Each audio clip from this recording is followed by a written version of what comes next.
Shalom, puji nama Tuhan. Tabura Injil Klasis Yapen Selatan kembali hadir hari ini, 26 Mei 2021, dengan menaburkan kebenaran firman Tuhan, melandasi karya dan karya kita di hari ini. Tetapi sebelumnya mari kita berdoa, meminta hikmat Tuhan. Dengan kepala-kepala kami yang tertunduk karena dosa dan pelanggaran kami Tuhan Allah, tetapi hati-hati kami terangkat kepada Bapa di sorga, menaikkan syukur dan hormat kepadamu Tuhan, untuk penyertaan-Mu yang tetap sempurna menjadi bagian hidup kami, sehingga kami boleh melewati malam panjang kami, ada lagi di hari ini, dalam melakukan seluruh aktivitas, karya dan pengabdian kami Tuhan. Melandasi semuanya itu kami akan belajar tentang firman-Mu, tentang kebenaran-Mu Tuhan. Untuk itu anugerahkan kami Roh Kudus-Mu, sinari wajah kami dengan cahaya ilahi-Mu Tuhan, dan biarlah wibawa-Mu menjadi bagian kami, roh pengertian menjadi bagian kami, supaya tidak hanya kami baca, kami dengar, tetapi kami mampu memberlakukan kebenaran firman-Mu dalam kehidupan kami, karya kami dan pengabdian kami yang tetap Engkau percayakan. Jauhkan hal-hal yang jahat, godaan apapun Tuhan. Lalu dalam nama Yesus bersabdalah Tuhan, kami siap mendengarnya. Amin. Saudara-saudara pemirsa, kebenaran firman Tuhan di hari ini terambil di dalam kitab Injil Yohanes. Yohanes 20 ayat 21 sampai ayatnya yang ke-23, demikian bunyinya.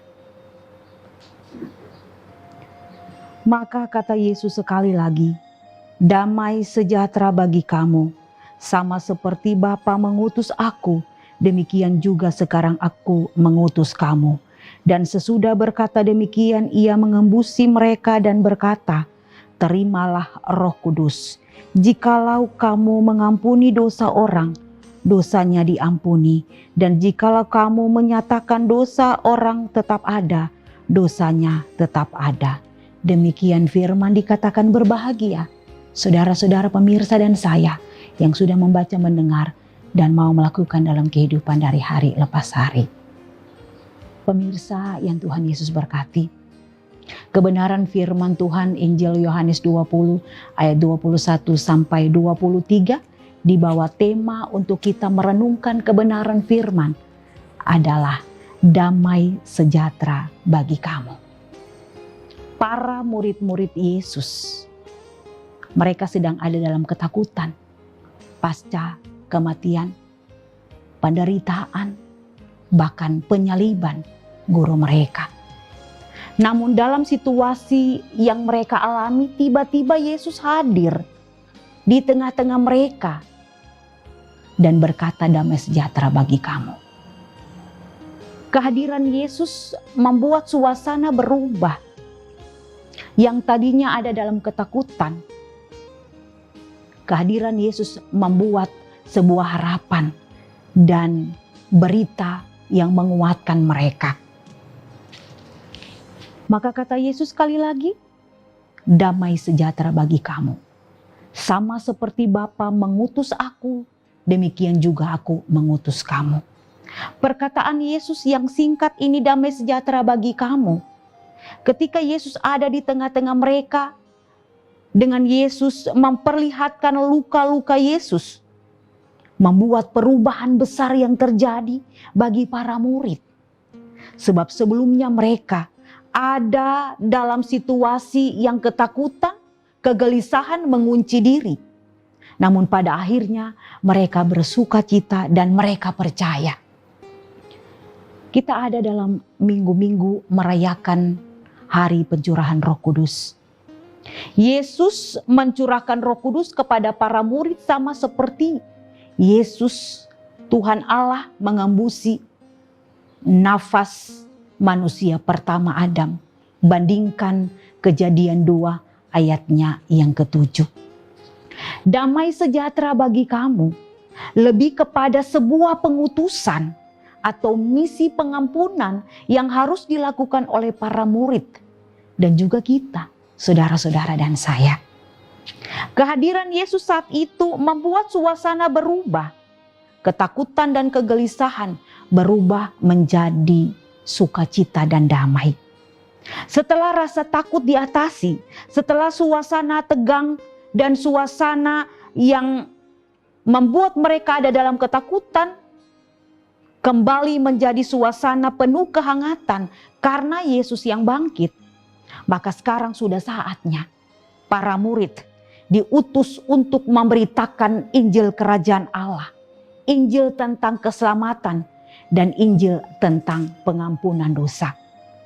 Ayat 21 katakan, damai sejahtera bagi kamu menjadi bagian janji penyertaan Tuhan dalam pengutusan para murid. Dan sama seperti Bapa mengutus aku, demikian aku juga mengutus kamu. Mengandung pengertian bahwa pengutusan para murid adalah pengutusan Yesus oleh Bapa di sorga. Menjadi bagian penting bagi saudara-saudara dan saya dalam masa-masa kita merayakan pencurahan Roh Kudus. Pada ayatnya yang ke-22 katakan, terimalah Roh Kudus.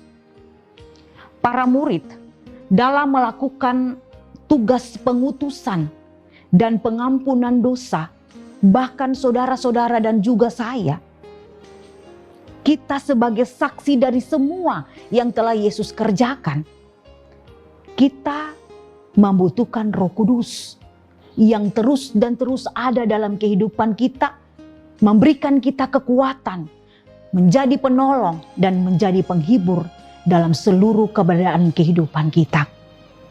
Tugas yang Kristus berikan kepada para murid dan juga saudara-saudara dan saya yang tertulis dalam ayatnya yang ke-21. Tugas yang begitu sulit. Untuk itu, tugas itu tidak bisa dilakukan dengan kekuatan kita sebagai manusia. Untuk itu saudara-saudara kekasih Kristus, Yesus tahu kekuatan manusia. Yesus tahu kemampuan, kekuatan saudara-saudara dan saya.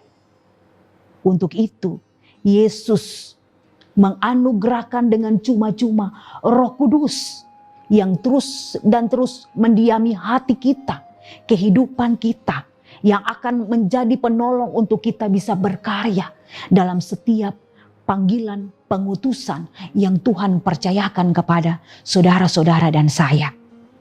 Sebab tugas pengutusan untuk saudara-saudara dan saya adalah memberitakan tentang kebenaran, memberitakan Injil Kerajaan Allah di tengah tantangan-tantangan dunia dan pergumulannya. Dan itu tidak gampang saudara-saudara.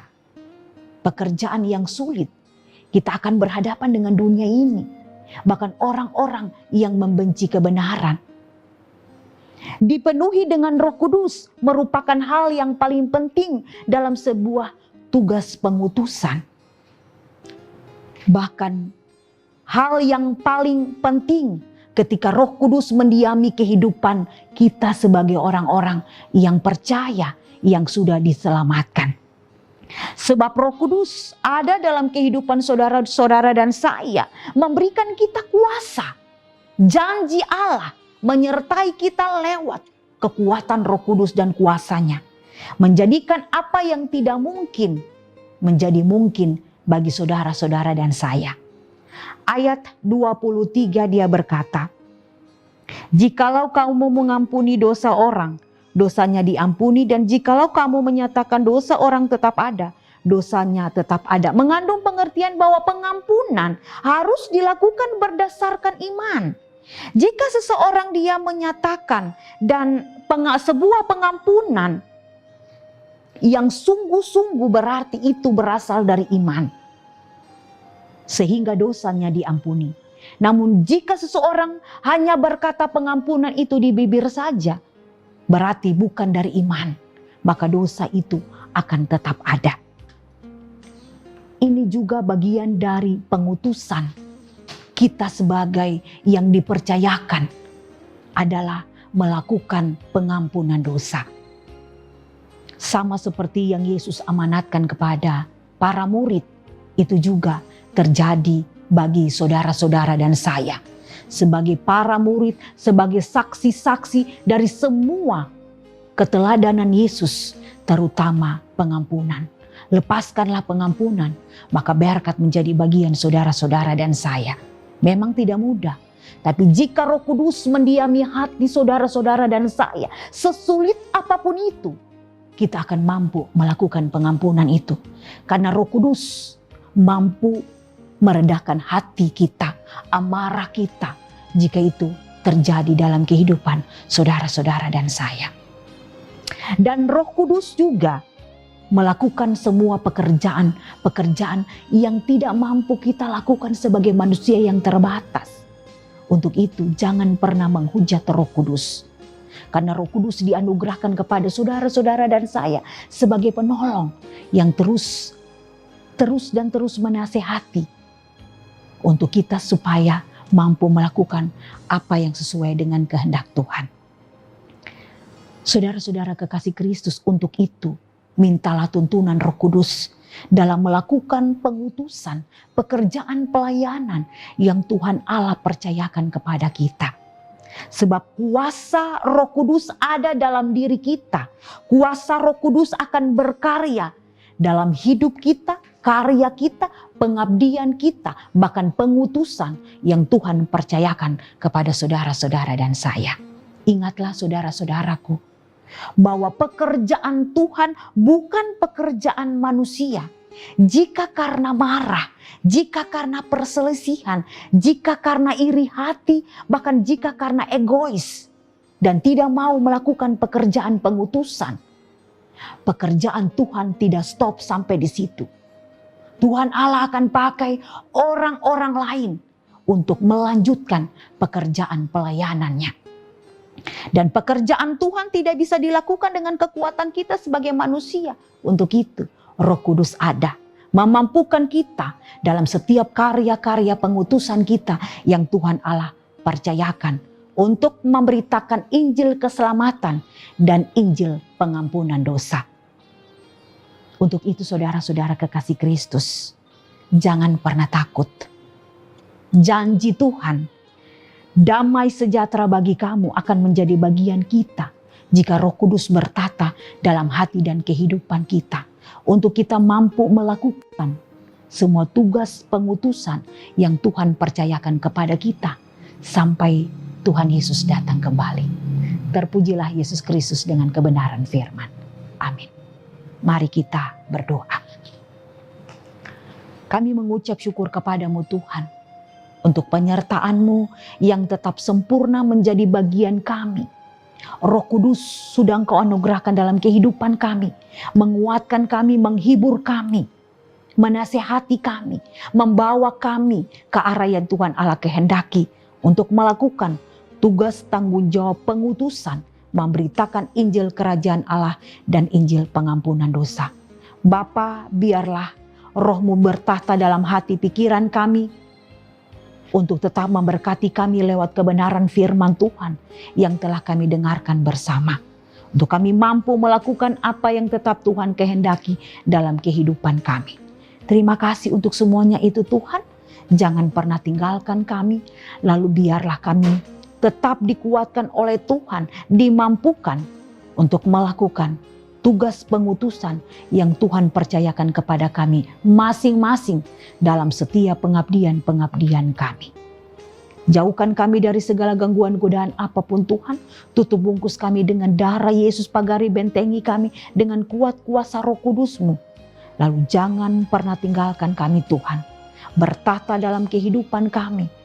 Lalu biarlah kasih karunia dan damai sejahtera Allah tetap tinggal menjadi bagian kehidupan kami. Semua orang yang punya kami, jauh maupun dekat, sampai yang membenci kami sekalipun, mulai detik hari ini, terus kekal sampai selama-lamanya. Amin. Demikian taburan kebenaran firman Tuhan. Semoga firman Tuhan ini tetap memberkati kehidupan saudara-saudara pemirsa untuk tetap melakukan tanggung jawab yang tetap Tuhan percayakan. Jika saudara-saudara merasa terberkati dengan program Tabura Injil ini, tonton terus program Tabura Injil Klasis Yapen Selatan. Tuhan Yesus memberkati. Shalom.